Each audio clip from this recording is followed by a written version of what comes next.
Hello అండి. నా పేరు లక్ష్మి. నవల పేరు 'అమృతధార'. రచన శ్రీ ఎద్దనపూడి సులోచనారాణి గారు. 'అమృతధార' మొదటి భాగం. ఫిబ్రవరి నెల. మధ్యాహ్న సమయం. ఎండలో నులివెచ్చదనం హాయి గొలుపుతుంది.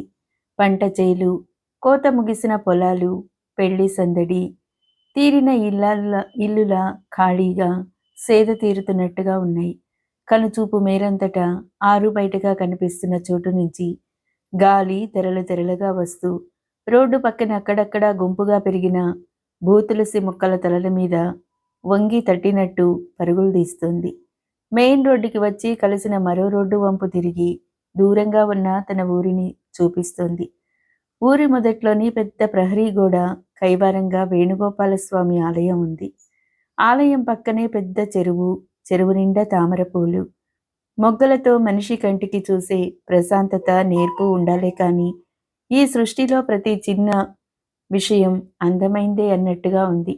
అది దాటి వెళితే మొదలైన ఊరు చిన్నదే అయినా తీరైన రోడ్లతో, అక్కడక్కడ డాబా ఇళ్లతో, ఇంటి ముందు చెట్లతో కళకళలాడుతుంది.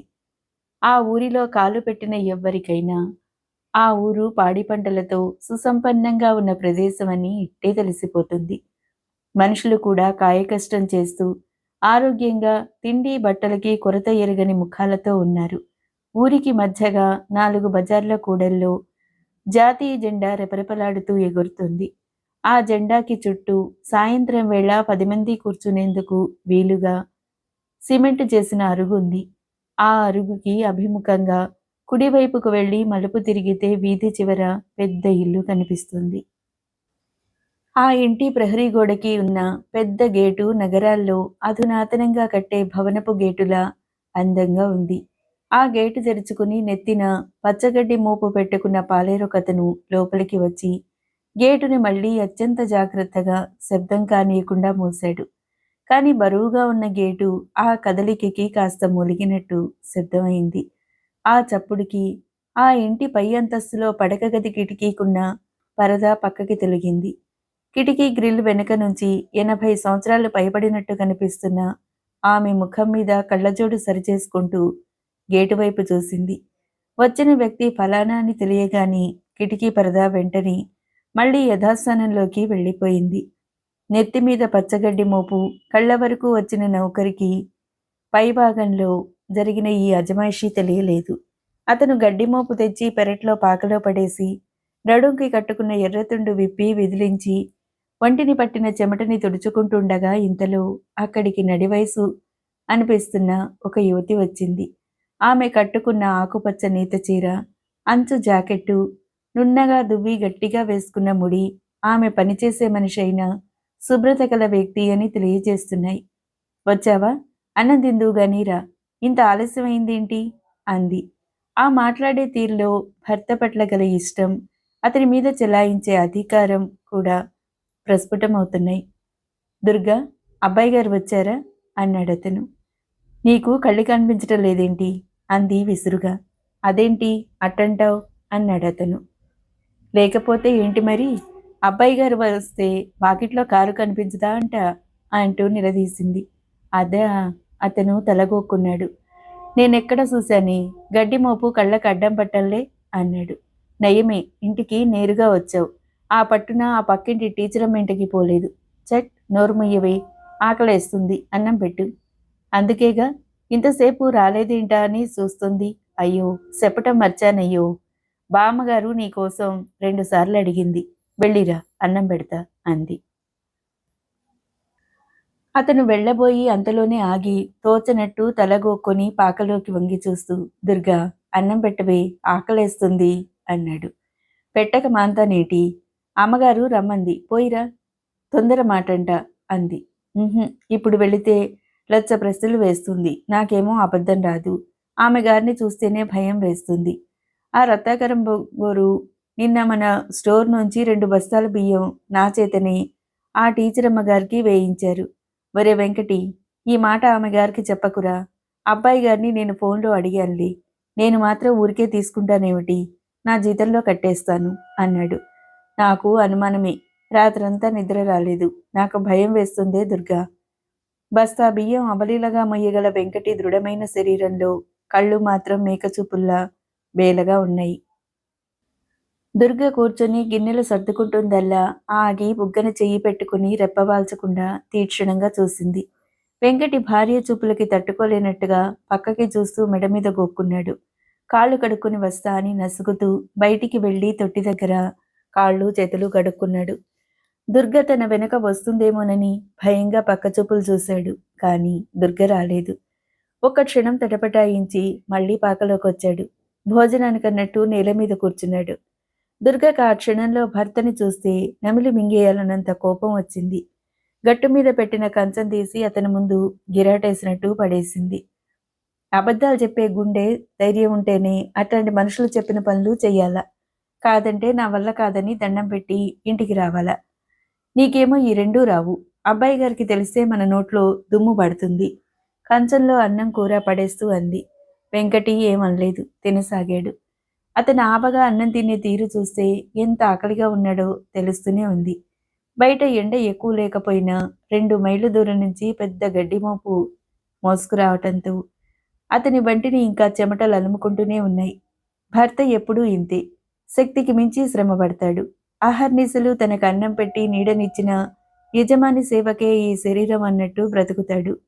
ఒరే వెంకటి అని పెద్దమ్మగారు పిలిస్తే చాలు నిద్రలో కూడా ఉలిక్కిపాటుగా లేచి పరుగు తీస్తాడు. మనిషి చూడటానికి వస్తాదిలా ఉన్న మనసు మాత్రం వెన్న.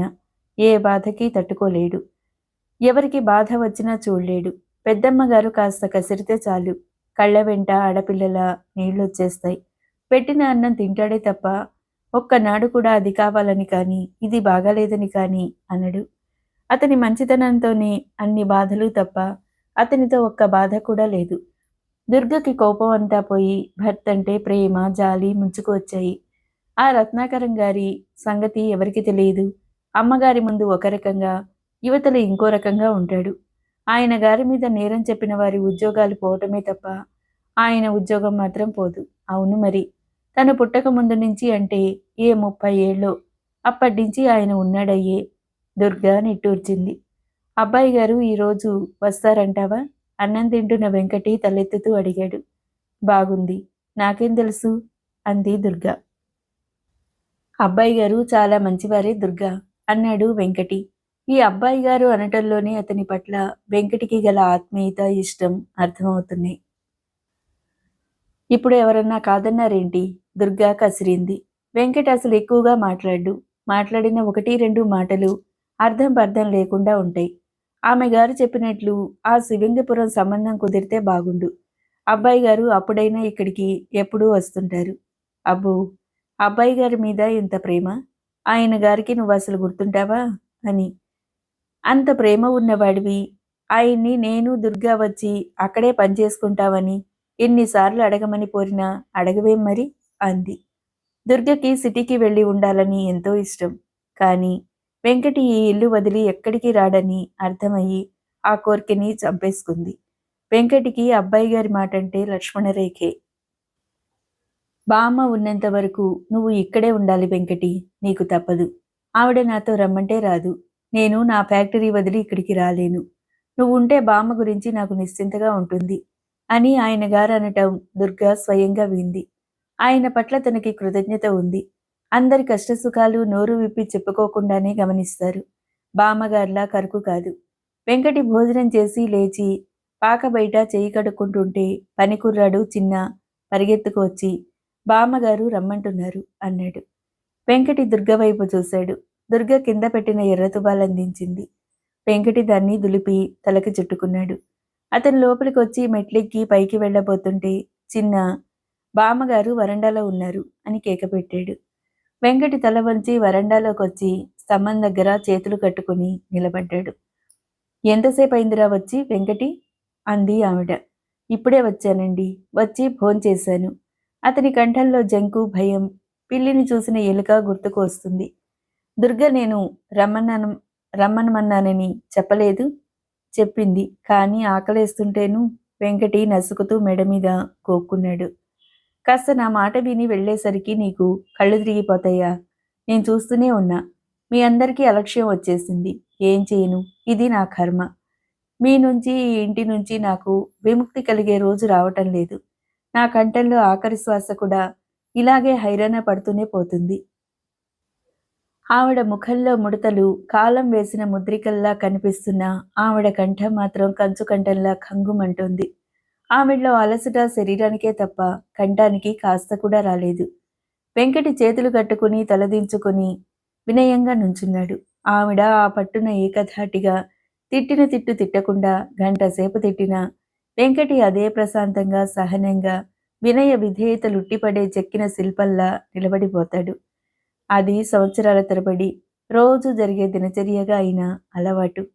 ఆవిడ ఈ క్షణంలో కేకలు వేస్తుంది. మళ్ళీ కాసేపటికి "వరేయ్ వెంకటి" అంటూ ఆప్యాయంగా పిలుస్తుంది. తిట్టిన ఆవిడకి గాని, ఆ తిట్లు పడిన అతనికి గాని అవి తర్వాత గుర్తుండనే ఉండవు. "వరేయ్ వెంకటి" బామ మనసులో ఎన్నో భయాలు, ఆందోళనలు. మన మీద ఆవిడకేం కోపం ఉండదు. పాపం పెద్దామె. ఈ ఇల్లుని చూడటంలో ఆమెకి ఎన్ని బాధలు, చికాకులు అంటూ అబ్బాయి గారు తన భుజాల చుట్టూ చెయ్యి వేసి ఆప్యాయంగా చెప్పిన మాటలు అతని మనసులో అహర్నిశలు గుర్తుంటాయి. అవి అతని గుండె లోతుల్లో చెరగని శిలాక్షరాలు. బామ్మగారు విసుక్కునే ఈ విదిలింపులు గాలికి వస్తుంటాయి, పోతుంటాయి. తను ఈ ప్రపంచంలో ఒక అబ్బాయి గారికే జవాబుదారి. ఆయన మనసుకి అనుగుణంగా నడవటమే తన ధర్మం. అందుకే ఆవిడ తిట్లు అతన్ని రవంత కూడా బాధ పెట్టవు. ఇంతలో హాల్లో నుంచి గోడ గడియారం టంగున 3 గంటలు కొట్టింది. అది వినగానే ఆవిడ ముఖంలో నిరాశా మేఘాలు కమ్ముకొచ్చాయి. అయ్యో, 3 గంటలయిపోయింది. మనోజ్ ఈ రోజుకు వస్తాడో రాడో? ఆ పెళ్లివారికి రేపు ఉదయం వచ్చేది లేనిది 5 గంటల లోపల కబురు చేస్తానని చెప్పాను అంది. ఆ కళ్ళ నిండా ఆదుర్ద, అపనమ్మకం. వెంకటి, నువ్వు ఎక్కడికి వెళ్ళకు. అబ్బాయి గారు వస్తే శివంగిపురం వెళ్ళి ఉదయం పిల్లని చుట్టానికి వస్తామని కబురు చెప్పి రావాలి అంది. అలాగే అమ్మగారు అన్నాడు. రైలు ఈ పాటికి వచ్చేస్తుండాలి.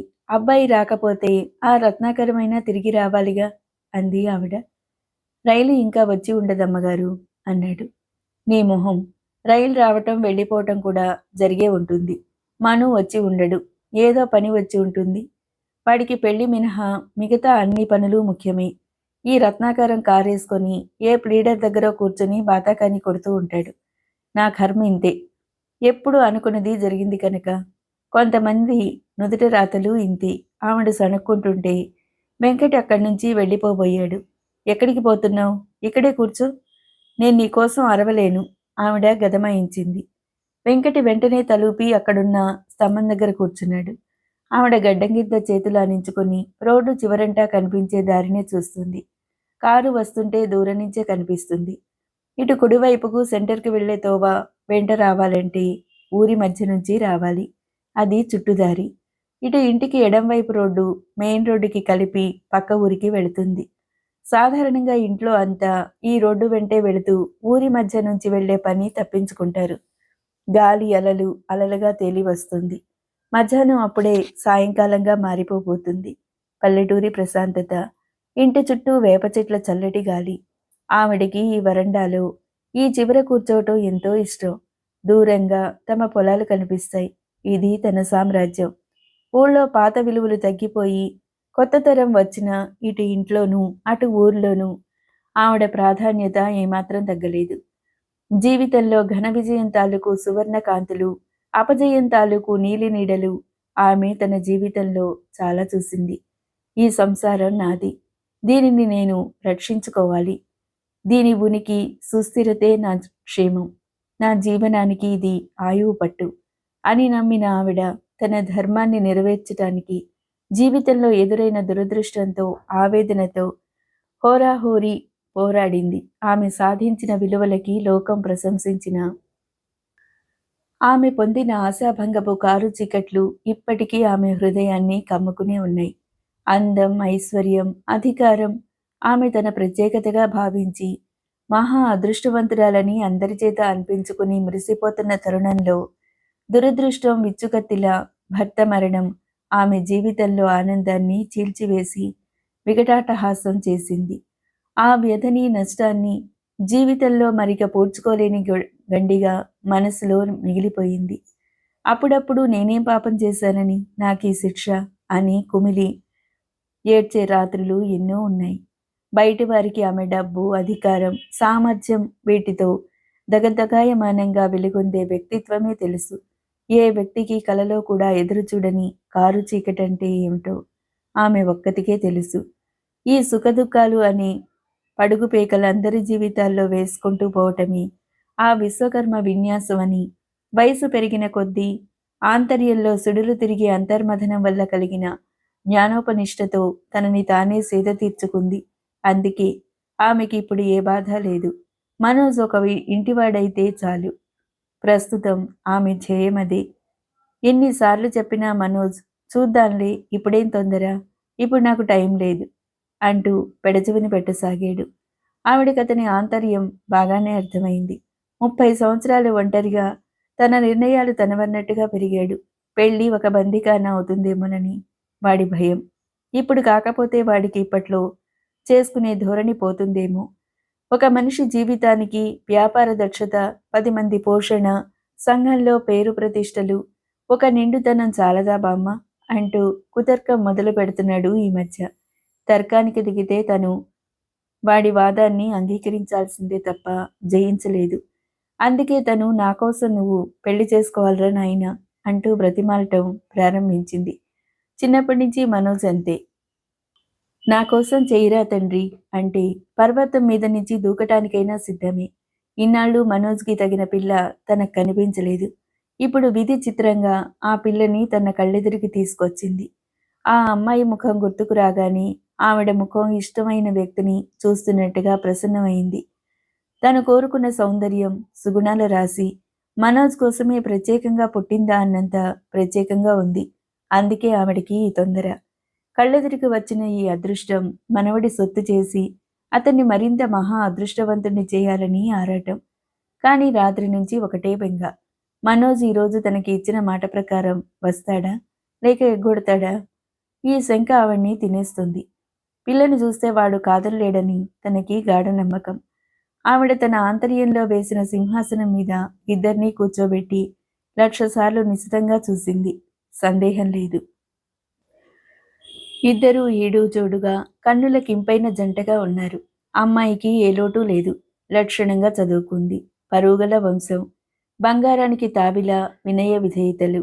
ఆ అమ్మాయి ఇంట్లో తిరుగుతుంటే మా ఇంటికి పూర్వపు వైభవం తిరిగి వస్తుంది. కానీ వీడేమంటాడు? వాడిని ఒప్పించటం ఎలా? అదే అంతుపట్టని చిక్కు ప్రశ్నగా ఉంది. వాడి చేత అవును అనిపించడమే కష్టం. నిజమే. కానీ ఎంత కష్టమైనా సరే, తను ఎంత తిప్పలు పడైనా సరే అవును అనిపించాలి. జీవితంలో తను చేసే ఆఖరి పోరాటం ఇది. మనోజ్ని పెళ్లికి సుముఖుడిగా చేయటం. ఈ ఇల్లు మళ్ళీ పిల్లా పాపలతో కళకళలాడుతుండగా తను చూడాలి. ఇది తన ఆఖరి కోరిక. మనోజ్ కాదంటానికి వీల్లేదు అని తను శాసించాలి. అవసరమైతే తను ఆత్మహత్యకి ప్రయత్నించడానికైనా సిద్ధమే. వాడు రాకపోతే ఏం చేయటం? ఇదే పెద్ద సమస్య. ఈసారి కూడా కాకపోతే వాళ్ళ దగ్గర తన పరువు పోతుంది. ఏం చెప్పినా వాళ్ళు అది కుంటిసాకు అనుకుంటారేమో. ఈ ఆలోచన రాగానే ఆవిడ మనసును ఆందోళన సుడిగుండం లాగేసింది. నిస్పృహ, అశాంతి, ఆరాటం, అపజయం ఎదుర్కొనే ఓపిక లేని అసక్తత. అమ్మగారు, అదుగు కారొస్తుంది. వెంకటి వరండాలో నుంచి చెంగున కిందికి ఉరుకుతూ అన్నాడు. ఎక్కడ్రా? ఆదుర్దాగా అంది ఆవిడ. అదిగోనండి, అదే చూడండి, అదుగు ఆ తుమ్మ చెట్టు పక్క నుంచి తెల్లగా, అదిగోనండి మన కారే. ఆవిడ చూసింది. అవును, హరితవనంలోంచి దూసుకు వస్తున్న రాయంచల చెట్ల మధ్య నుంచి తెల్లటి కారు రయ్యన పరిగెత్తుకొస్తుంది. ఆవిడ కుర్చీలోంచి లేచి నిలబడింది. కారు రివ్వునొస్తుంది. నిజమే.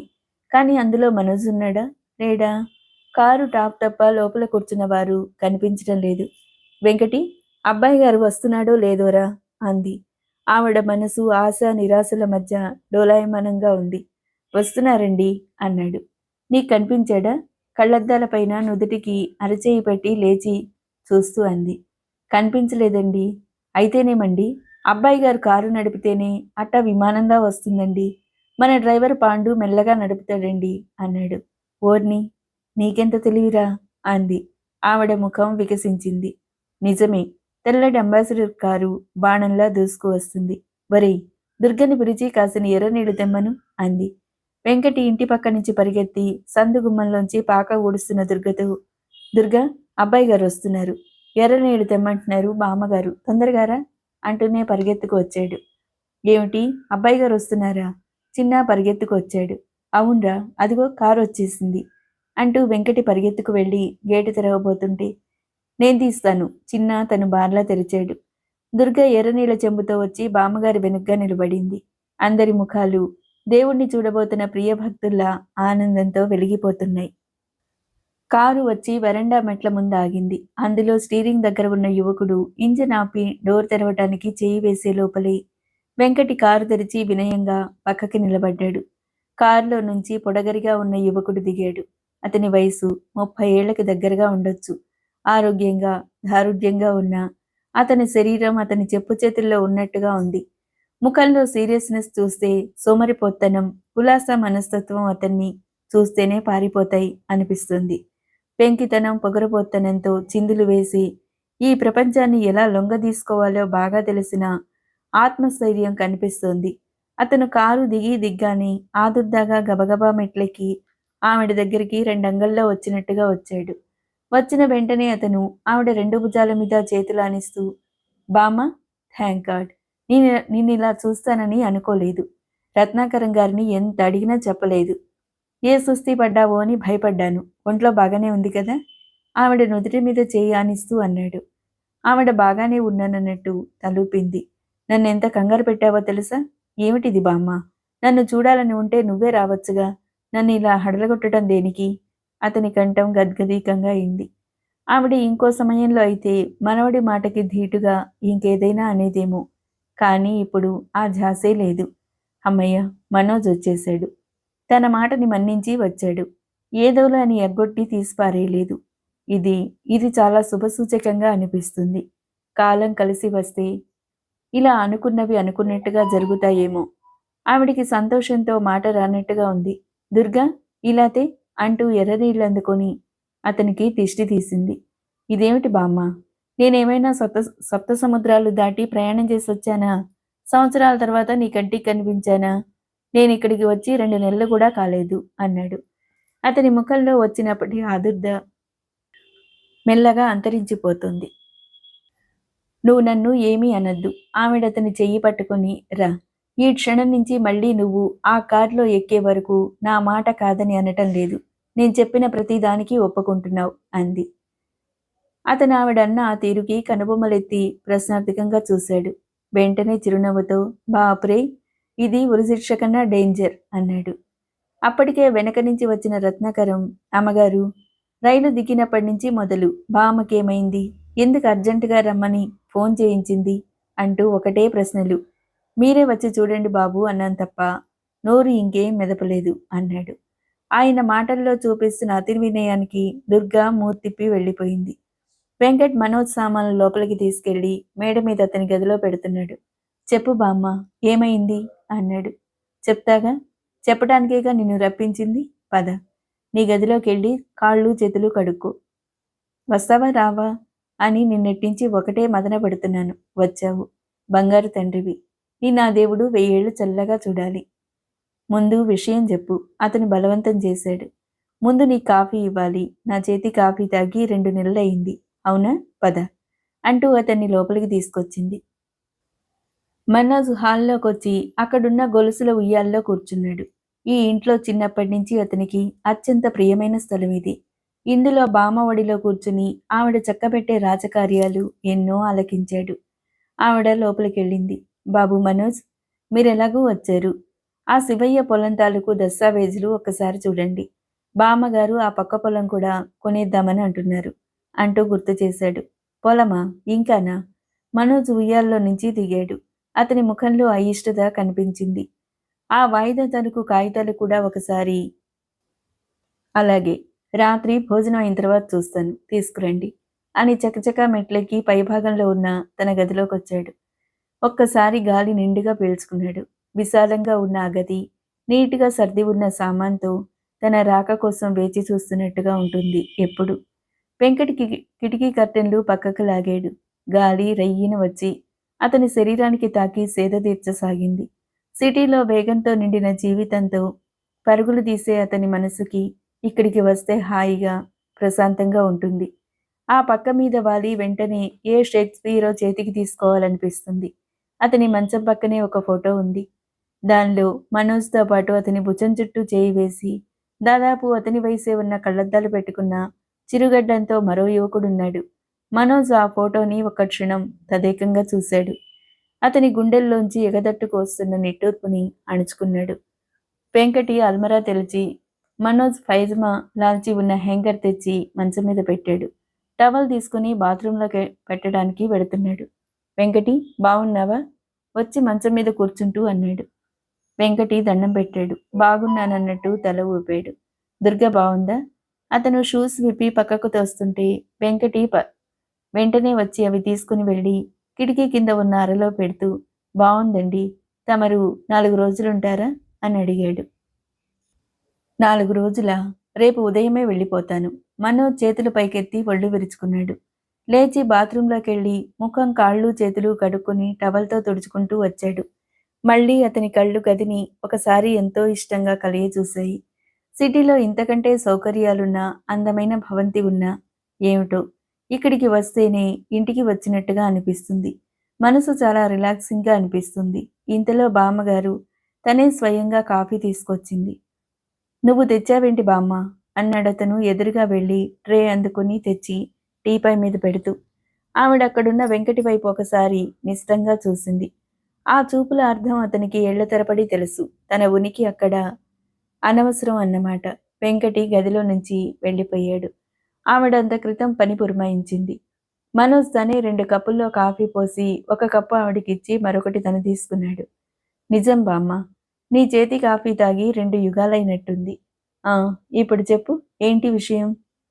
నువ్వు తాగు ముందు. ఉహుం, ఎంచక్కా బామ్మ చేతి అమృతం లాంటి కాఫీ తాగుతుంటే ఉరిశిక్ష లాంటి విషయం కూడా ఆనందంగానే ఉంటుంది. చెప్పు. మను, ఈసారి నేను ఒక నిర్ణయం చేశాను. అది నువ్వు అమలు చేయాలి. నాకు చాలా ఆనందం. చెప్పు బామ్మ, ఏంటది? సంతోషంగా అమలు చేస్తాను. అసలు నీకు సందేహం ఎందుకొచ్చింది? నీ పెళ్లి ఖాయం చేద్దామని అనుకుంటున్నాను. అనుకోవటం కాదు, దాదాపు ఖాయం అయిపోయినట్టే. అతని పెదవుల దగ్గర కప్పు చిన్నగా వణికింది. అతి కష్టం మీద నేర్పుగా త్రుటిలో కాఫీ తొణికి బట్టల మీద పడకుండా జాగ్రత్త పడ్డాడు. అతని ముఖంలో రక్తం వెనక్కి వెళ్ళినట్టు లీలామాత్రంగా తెలుపు ఆవరించింది. ఆవిడ అతని అభిప్రాయానికి వ్యాఖ్యానం కోసం ఆగలేదు. జడ్జిమెంట్ చదువుతున్న జడ్జిలా చెప్పేస్తుంది. పిల్ల చాలా బాగుంది, చదువుకుంది. అందం గురించి చెప్పనవసరం లేదు. బుద్ధిమంతురాలు. ముఖ్యంగా నీకు అన్ని విధాలా తగిన పిల్ల. అతను తనని తాను నిలవరించుకున్నాడు. నిదానంగా, నిబ్బరంగా కాఫీ తాగుతూ దాని రుచి ఆస్వాదించటం కంటే మహత్కార్యం ఈ లోకంలో ఇంకొకటి లేనట్లు మౌనంగా ఉండిపోయాడు. మాట్లాడవేం? అంది ఆవిడ. ఏం మాట్లాడను? ఇంత భాగ్యానికి నన్ను పిలిపించడం దేనికి? ఫోన్లో చెప్తే సరిపోయేదిగా బామ్మ. నేనింత ముఖ్యమైన పనుల మధ్య ఊపిరాడినట్టుగా ఉన్నానో నీకు తెలుసా? పనులు నీకు ఎప్పుడూ ఉంటాయి. అయినా ఇంతకంటే ముఖ్యమైన పని ఏముంటుంది? ఫోన్లో చెప్పలేదనేగా. నువ్వేమో అక్కడ బిజీగా ఉంటావు. మను, ఈ సంబంధం ఖాయమైనట్టే. నువ్వు ఈ పెళ్లి చేసుకు తీరాలి. మరి లగ్నం పెట్టి కబురు చేస్తే పోయేదిగా బామ్మ. ఆ 3 ముళ్ళు వేసి వెళ్ళిపోయేవాడిని. నాకిక్కడికి రెండోసారి రావటం పని తప్పేది.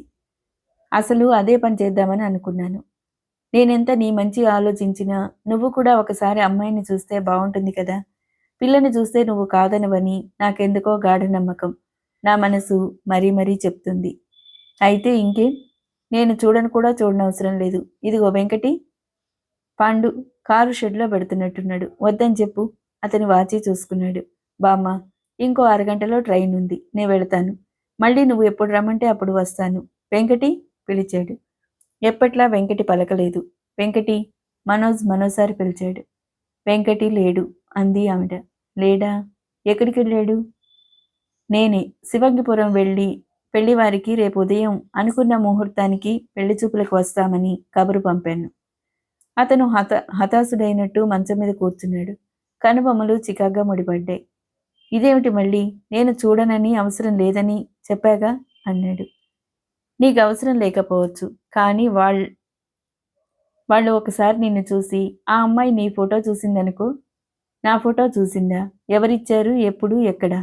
అతనడిగాడు. ఇంకెవరిస్తారు? నేనే ఇచ్చాను. ఆ అమ్మాయి మన ఇంటికొచ్చింది. నేనే తీసుకొచ్చాను. ఈ గదంతా కూడా చూసింది. చాలా మంచి పిల్ల. ఆవిడ మాటిమాటికి ఈ మంచి పిల్ల అనే కిరీటం పెట్టడం అతనికి చిరాకు రెట్టింపయింది. ముక్కు మొహం తెలియని ఎవరో అమ్మాయిని తన గదికి తీసుకురావటం వినగానే చిరాకు ఇంకా పెరిగింది. తరువాయి భాగం మరో వీడియోలో. Thank you.